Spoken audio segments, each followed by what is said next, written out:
Start பண்ணும்போது sound எப்போ இருந்துச்சுன்னு கேட்டிங்கன்னா, ஒரு வெறும் அம்மிக்கல்ல வந்து பார்த்தீங்கன்னா, கல்லில் போட்டு அரைச்சா எப்படி இருக்கும்? கட கட கட கட கட கட கட அந்த மாதிரி வந்து பார்த்தீங்கன்னா சவுண்டு இன்ஜின்ல இருந்து.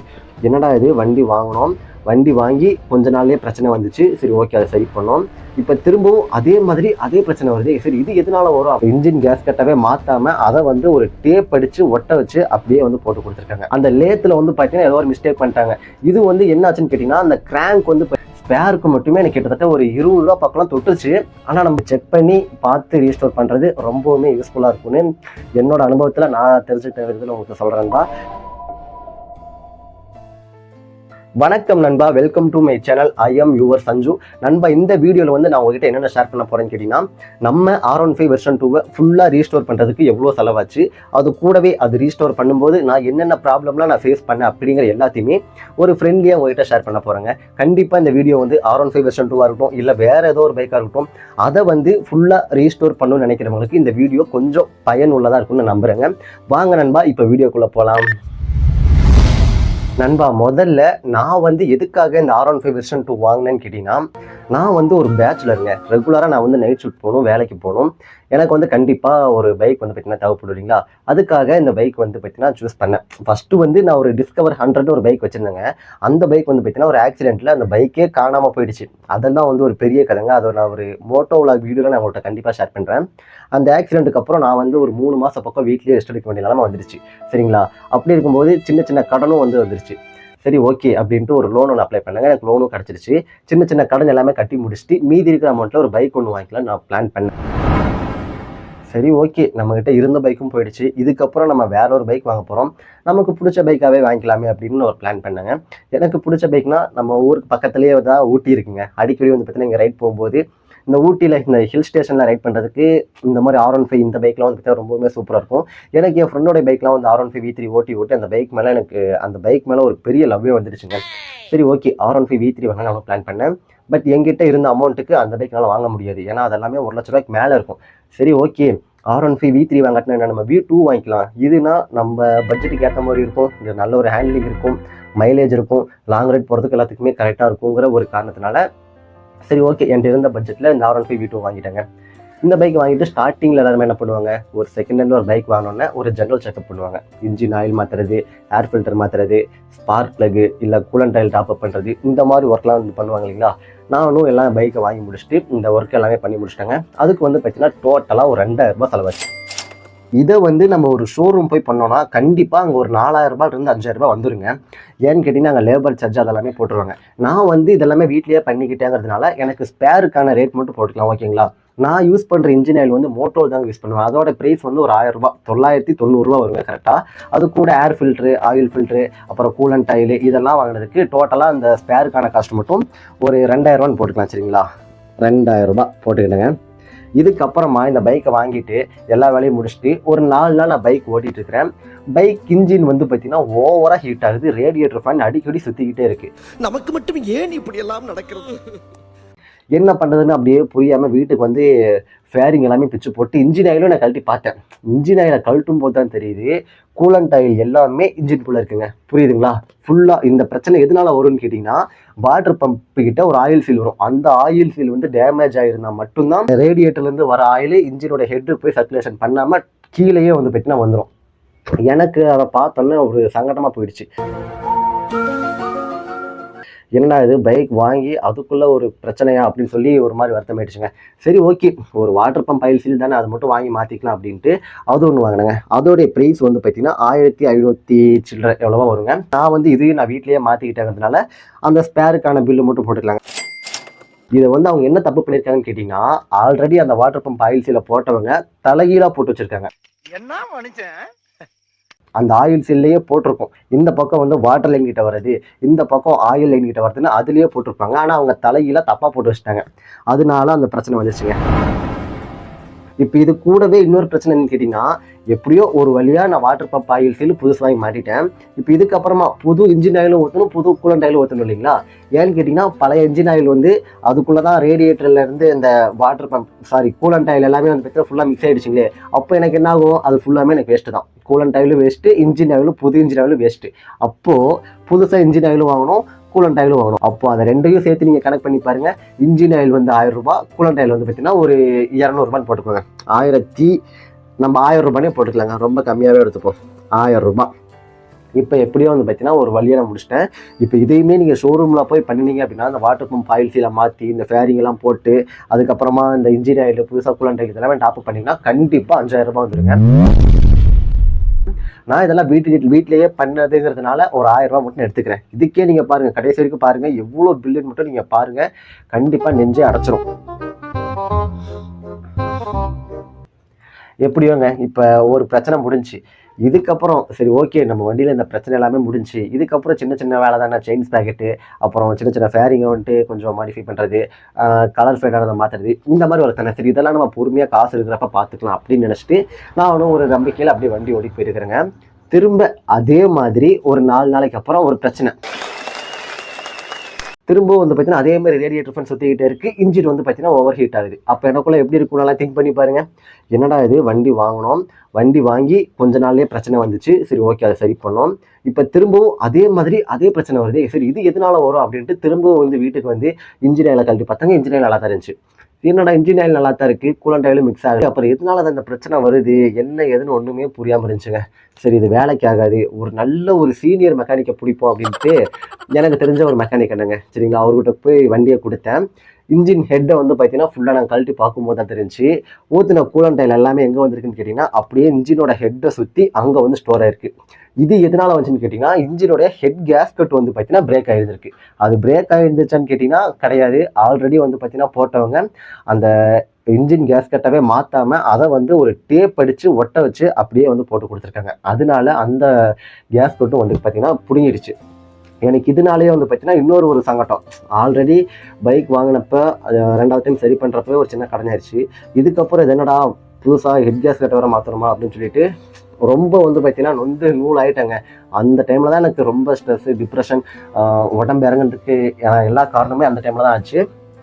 சரி ஓகே பைக் வாங்கிட்டு அந்த பிரச்சனைலாம் இருக்கிறது தானே, அதை பார்த்துக்கலாம் அப்படின்ட்டு இன்ஜின் பேக்கிங் கிட்டு அதுக்கப்புறம் கூலண்ட் ஆயில் இது எல்லாமே வாங்கி திரும்பவும் நான் ரெடி பண்ணிட்டேங்க. அதுக்கு வந்து பார்த்தீங்கன்னா அந்த மெக்கானிக் எனக்கு லேபர் சார்ஜ் இதெல்லாமே சேர்த்து எனக்கு தெரிஞ்சாருனாங்கிறதுனால அவர் ஒரு ரொம்பலாம் கேட்கலங்க, ஒரு 2000 எடுத்துப்போம், அதுக்கு மேலே தான் எவ்வளோ வாங்கினாரு, நம்ம வந்து கொஞ்சம் கம்மியாகவே எடுத்துப்போங்க, 2000 ரூபாய் ஓகேங்களா. இப்போ இதை முடிச்சுட்டு திரும்பவும் வந்து பார்த்தீங்கன்னா ஒரு வாரம் ஓட்டுறேன், அகெயின் அதே மாதிரி ப்ராப்ளம். என் நிலைமையை யோசிச்சு பாருங்க, நான் எந்த அளவுக்கு வேதனைப்பட்டிருப்பேன் அப்படின்னு. இந்த பிரச்சனை எதனால வந்துச்சுன்னு கேட்டீங்கன்னா ஆல்ரெடி அந்த கன்சல்டிங்ல வண்டியை வந்து ஃபுல்லாக ரெடி பண்ணாங்க இல்லைங்களா, அவங்க ஒரு முக்கியமான பொருளை இன்ஜின்குள்ளே போடாமையே வந்து பார்த்தீங்கன்னா அசம்பிள் பண்ணி விட்டாங்க. அவங்க பண்ணது எதுவுமே ப்ராப்பராக இல்லைங்க. வாட்டர் பம்ப் ஆயில் சீல் வந்து பார்த்தீங்கன்னா தலையில போட்டு வச்சிருக்காங்க, இன்ஜின்ல கேஸ்கட் வந்து பார்த்தீங்கன்னா டேப் அடிச்சு போட்டு வச்சிருக்காங்க, அப்புறம் தெர்மோஸ்டார் வால்வு இன்ஜின்ல அது வந்து ஒரு முக்கியமான பார்ட்டுங்க, அது இல்லைன்னா இன்ஜின் வந்து சீசைன்னு வச்சுக்கோங்களேன், அந்த மாதிரி ஒரு முக்கியமான பார்ட்டு இன்ஜின்லேயே இல்லை. நான் கழட்டி பார்க்கும்போது அப்படியே மனசே வந்து பார்த்தீங்கன்னா உடஞ்சிடுச்சு, அந்த அளவுக்கு வந்து பார்த்தீங்கன்னா இருந்துச்சு. அடங்கப்பா இது உலக நடிப்புடா சாமி, என்னடா இந்த அளவு பண்ணி வச்சிட்டாங்க அப்படின்னு சொல்லிட்டு எனக்கு ரொம்ப சங்கடமாக போயிடுச்சுங்க. அதுக்கப்புறமா அந்த தெர்மோஸ்டார் வால்வ் வாங்கிட்டு வந்து ஃபுல்லாக புதுசு போட்டு இன்ஜினெல்லாம் வந்து பார்த்தீங்கன்னா கொஞ்சம் சீஸ் ஆகிடுச்சுங்க. ஏன்னு கேட்டிங்கன்னா அந்த கூலண்ட் ஆயில் போனது, அதுக்கப்புறமா இன்ஜின் இவ்வளோ ஹீட்லேயே டெம்பரேச்சர்லேயே ஓட்டி வந்து பார்த்தீங்கன்னா ஒரு மைல்டான சின்ன சின்ன ஸ்க்ராச்சஸ்லாம் வந்து பார்த்தீங்கன்னா சிலிண்டர் கிட்டில் ஆகிடுச்சு. அப்புறம் அதுக்கப்புறமா அதை ரீபோர் பண்ணுறதுக்கு இது எல்லாமே சேர்த்து வந்து பார்த்தீங்கன்னா ஒரு 7000 ரூபாய் செலவு வந்து பார்த்தீங்கன்னா அப்பயே வந்துடுச்சு எனக்கு, 7000 ரூபாய் சரிங்களா. இதெல்லாமே பண்ணி முடிச்சுட்டு நான் சும்மா இருப்பேன்னு நினைக்கிறீங்களா? ஏன்னா எனக்குள்ளே எவ்வளோ கஷ்டம் யோசிச்சு பாருங்கள். வண்டியை வாங்கிட்டு ஒவ்வொரு வாரத்துக்கும் 4000 ரூபாய் 5000 ரூபாய் செலவு பண்ணும்போது ஒவ்வொரு மாதிரியான புது பிரச்சனை வரும்போது எவ்வளோங்க கஷ்டமாக இருக்கும் ஒரு மனுஷனுக்கு. அந்த அளவுக்கு ஒருத்தன் ஏமாற்றி, தம்பி இது வந்து புது வண்டி தான், எல்லா வேலையும் நீட்டாக பண்ணியாச்சு, நம்பி எடுத்துக்கப்பா அப்படின்னு சொல்லி தெரிஞ்சவருங்க, அந்த அளவுக்கு ஒரு நம்பிக்கை கொடுத்தனால தான் எடுத்தேன். ஆனால் இவ்வளோ ஏமாத்தோலை பண்ணியிருக்காங்கன்னு தெரியும் போது அது எந்த அளவுக்கு கொஞ்சம் கஷ்டத்தை கொடுக்கும் இல்லைங்களா. ஆனால் நான் என்ன பண்ணாங்கிறதெல்லாம் லாஸ்ட்டாக நான் சொல்கிறேன். ஒரு வழியாக இன்ஜினை ஃபுல்லாமே திரும்ப தெர்மோஸ்டார் வால்வெல்லாம் போட்டு இன்ஜினை வந்து ரீபோர் பண்ணி ஒரு வழியாக இன்ஜினை எல்லாம் அசம்பிள் பண்ணி வண்டி வந்து பார்த்தீங்கன்னா ஸ்டார்ட் பண்ணியாச்சு. ஸ்டார்ட் பண்ணும்போது சவுண்டு எப்படி இருந்துச்சுன்னு கேட்டிங்கன்னா ஒரு வெறும் அம்மிக்கல்ல வந்து பார்த்தீங்கன்னா கல்லில் போட்டு அரைச்சி எப்படி இருக்கும், கட கட கட கட கட கட கட கட அந்த மாதிரி வந்து பார்த்தீங்கன்னா சவுண்டு இன்ஜின்ல இருந்து. இதுக்கான காரணம் என்னன்னு கேட்டிங்கன்னா சிலிண்டர் கிட்டில் அந்த பிஸ்டனோடைய பின்னு வந்து பார்த்தீங்கன்னா ரொம்ப லூசுங்க. பிஸ்டன் பின்னுனா ஐ மீன் அது இந்த கிராங்க் ஷாஃப்ட் இருக்கீங்களா, அந்த கிராங்க் ஷாஃப்ட்லேருந்து மேலே அந்த பிஸ்டன் வருங்க. பிஸ்டன் வந்து இந்த ரவுண்டாக இருக்கும். அந்த பிஸ்டன்லேருந்து அந்த வர அந்த கம்பி பேர் வந்து பார்த்தீங்கன்னா கனெக்டிங் ராடு அப்படின்னு சொல்லுவாங்க. அந்த கனெக்டிங் ராடு வந்து பார்த்தீங்கன்னா அந்த பிஸ்டனோட அந்த இதுலேருந்து ரொம்ப லூசுங்க. பிஸ்டன் அப் அண்ட் டவுன் ஆகும்போது ஒரு மாதிரி கட கட கட கட அந்த பிஸ்டன் சவுண்டே வந்து பார்த்தீங்கன்னா டிஃப்ரெண்ட்டாக இருக்கும். எல்லாமே வந்து பார்த்தீங்கன்னா ப்ராப்பராக பண்ணதுக்கப்புறம் அந்த சவுண்டு, அதுக்கப்புறம் வந்து பார்த்தீங்கன்னா சரி இந்த வேலையே வேண்டாம். ஏன்னா அந்த மாதிரி சவுண்டு வந்தாலும் இன்ஜினுக்கு வந்து பார்த்தீங்கன்னா ரொம்ப ஆபத்து தாங்க. என்னடா பண்ணுறதுன்னு நாங்களும் யோசிச்சு பார்த்தோம். லேத்துக்காரங்கிட்ட போயிட்டு அந்த பிஸ்டனை கொண்டு போய் கொடுத்து நீங்கள் கொடுத்த பிஸ்டன் நீங்களே வச்சுக்கோங்கன்னு சொல்லிட்டு அவங்ககிட்ட இருந்து நாங்கள் அமௌண்ட் எல்லாம் ரிட்டர்ன் வாங்கிட்டோங்க. அதுக்கப்புறமா சரி ஓகே இதுக்கப்புறம் இந்த ரீபோர் பண்ணுறது இந்த வேலையே வேண்டாம், புது சிலிண்டர் கிட்டவே வாங்கிக்கலாம் அப்படின்ட்டு வேற என்னென்ன பொருளாக நம்ம வண்டியில் போயிருக்குது அப்படிங்கிறது எல்லாமே ஒவ்வொன்றா ஃபுல்லாக வந்து பார்த்தீங்கன்னா இன்ஜினை பிச்சு பேன் பார்த்து, நம்ம வண்டி வேறு ஸ்பெஷல் எடிஷனுங்களா, அதுக்கு ஒரு சில ஸ்பேர்லாம் வந்து பார்த்தீங்கன்னா கிடைக்கலங்க. சென்னையில் அங்கே இங்கேன்னு வந்து கொஞ்சம் கொஞ்சமாக ஆர்டர் பண்ணி மொத்தமாக எப்படியோ வந்து எல்லா நம்ம வண்டியில் டேமேஜ் ஆன பார்ட்ஸ் எல்லாமே நான் வாங்கிட்டேன்.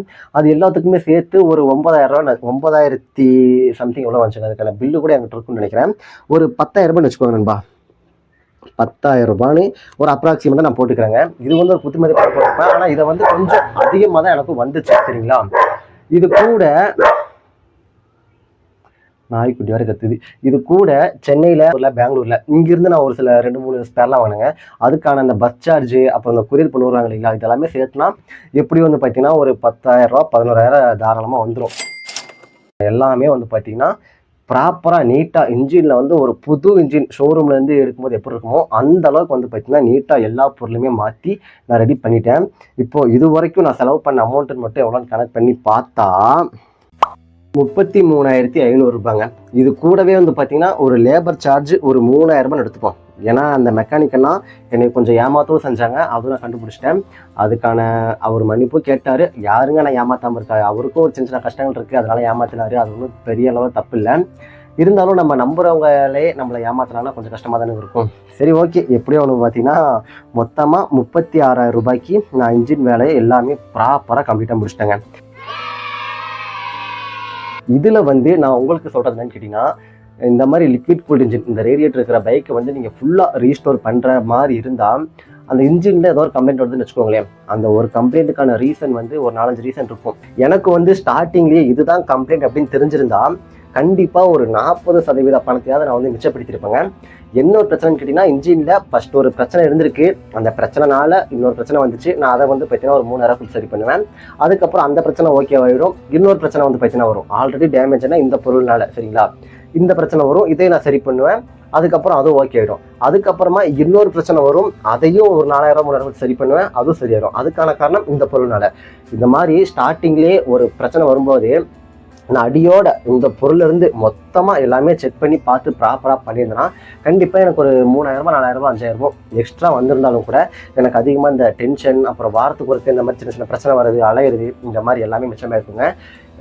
நான் சிம்பிளாக உங்களுக்கு சொல்லணும்னு வச்சுக்கோங்களேன், என்னோட அனுபவத்தில் சொல்கிறது என்னன்னு கேட்டிங்கன்னா, நீ இந்த மாதிரி சென்சார் இருக்கிற பைக் நீங்கள் வாங்குறீங்க அப்படின்னா ஸ்டார்டிங்லேயே ஒரு வாரத்துக்கு ஏதோ ஒரு இன்ஜினில் ஒரு நாய்ஸ் வந்தாலோ இல்லை இன்ஜினில் ஏதோ ஒரு கம்ப்ளைண்ட் வந்தாலோ நான் உங்ககிட்ட தான் கொடுப்பேன், நீங்கள் தான் சரி பண்ணி கொடுக்கணும் அப்படிங்கிற மாதிரி அந்த கன்சல்ட்டிங்லேயே ஒரு வாரண்டியோட வாங்கிக்கிறது ரொம்ப நல்லது. ரெண்டாவது என்னன்னு கேட்டிங்கன்னா, அந்த வண்டியில் உங்களுக்கு ஆல்ரெடி என்னென்ன பிரச்சனை வந்துருந்துச்சுன்னு உங்களுக்கு தெரியாது சரிங்களா. அந்த வண்டியில் வேலை செஞ்ச மெக்கானிக் எல்லாமே ஒரிஜினல் ப்ராடக்ட் போட்டிருக்காங்களா, எல்லாமே வந்து ப்ராப்பராக கரெக்டாக தான் போட்டிருக்காங்கன்னு எதுவுமே உங்களுக்கு தெரியாது ஓகேங்களா. அதனால இன்ஜினில் ஒரு கம்ப்ளைண்ட் வரும்போதே மொத்தமாக இன்ஜினை பிரித்து வேலை செய்யணும்னு ஆயிடுச்சு. ஒரு 4,000 5,000 எக்ஸ்ட்ரா ஆனாலுமே ஆகட்டும்னு மொத்தமாக இன்ஜினில் இருக்கிறது எல்லாமே ப்ராப்பராக தான் இருக்குதா, எல்லா பொருளுமே கரெக்டாக போட்டிருக்காங்களா, எல்லாமே ஒரிஜினல் தான் இருக்கான்னு சொல்லி நீங்கள் செக் பண்ணி பார்த்து ரீஸ்டோர் பண்ணுறது ரொம்பவுமே யூஸ்ஃபுல்லாக இருக்கும்னு என்னோட அனுபவத்தில் நான் தெரிஞ்சுக்கிட்ட விதத்தில் உங்களுக்கு சொல்கிறேன்பா. இந்த வீடியோ கண்டிப்பாக உங்களுக்கு கொஞ்சமாவது யூஸ்ஃபுல்லாக இருந்திருக்குன்னு நினைக்கிறேன். ஏதாவது நான் மிஸ் பண்ணியிருந்தாலும் கூட அதை வந்து நான் டிஸ்கிரிப்ஷன் பாக்ஸில் ஆட் பண்ணி வைக்கிறேங்க. நீங்கள் R15 வச்சுருந்தீங்கன்னா அதில் என்னென்ன பிரச்சனைகள் ஃபேஸ் பண்ணீங்க அப்படிங்கிறத நீங்கள் கமெண்ட்டை சொல்லுங்கன்னு நான் தெரிஞ்சுக்கிறேன். ஓகே, அடுத்த ஒரு நல்ல வீடியோவில் உங்களை நான் திரும்பவும் சந்திக்கிறேன். அது வரைக்கும் உங்களிடமிருந்து விடைபெறுகிறேன். I am your Sanju. நண்பா, அடுத்த வீடியோவில் இப்படி இருந்த வண்டியை எப்படி இந்த அளவுக்கு மாற்றினதுக்கான ஃபுல் டீட்டெயில்ஸ் அதை நான் கொடுத்துருவேன். அதில் வந்து செயின்ஸ் பேக்கெட்டு, சேக்கப்ஸரு, அப்புறம் வண்டியோட அந்த பாடி பார்ட்ஸ் இதெல்லாம் மாற்றினதுக்கான எவ்வளோ காஸ்ட் ஆச்சுங்கிறது எல்லாமே நான் வந்து கொடுப்பேன். மறக்காமல் சப்ஸ்கிரைப் பண்ணி வச்சுக்கோங்க. தேங்க்யூ.